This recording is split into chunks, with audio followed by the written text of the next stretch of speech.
In this short video, I'll show you how to set up a Pinecone vector database using n8n. For this one, I'll go ahead and put the node, but if you already have your own data, you can also use that. Go ahead and press add first step or the right side, the plus sign right here. For me, I'll just type it in, HTTP request. Make sure you type it in and press this. Change the method to post. Go to the authentication and type in and press predefined credential type. Now the credential type is of course Pinecone, so let's go ahead and type Pinecone and press this one.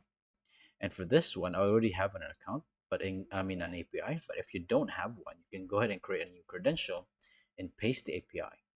In order to get the API, you need to go to app.pinecone.io. Once you're signed in, you can actually just generate your API. When press this, input the name of your API, create key, and you will be presented of your generated API. You can go ahead and copy that and paste it here, press save, and that should work. So once you have your API account right here, you need to input the URL, but in order to do that, we need to make an index. Go ahead and create the index at the bottom right here. Type in the name. Or you can choose whatever configuration you'd like. What I'd like to do is just use a simple one. So I can just go in manual configuration right here. The dimension, you can choose what dimension that you have for your values. As for me, I'll just press 2 as an example. Create index. Yeah, give it a sec while it loads and creates your index. There we go. Now what we need to keep in mind is the host. That is basically our URL. Go ahead and copy this one like this. Go back to your workflow and paste it here. Once you've done so, we need to actually input a few more words. So follow through with the slash vectors, another slash, and upsert. There you go.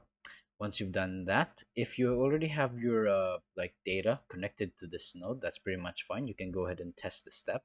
But if you don't, you can go ahead and just click on the send body, go all the way down, the specify body, change that to using JSON, and you can basically paste in your JSON.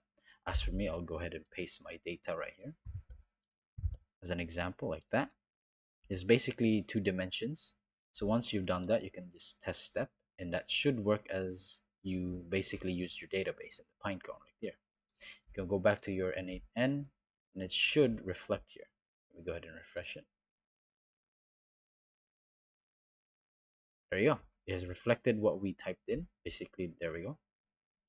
Now you know how to set up a Pinecone vector database using n8n. You can watch this playlist if you ever get stuck with this problem.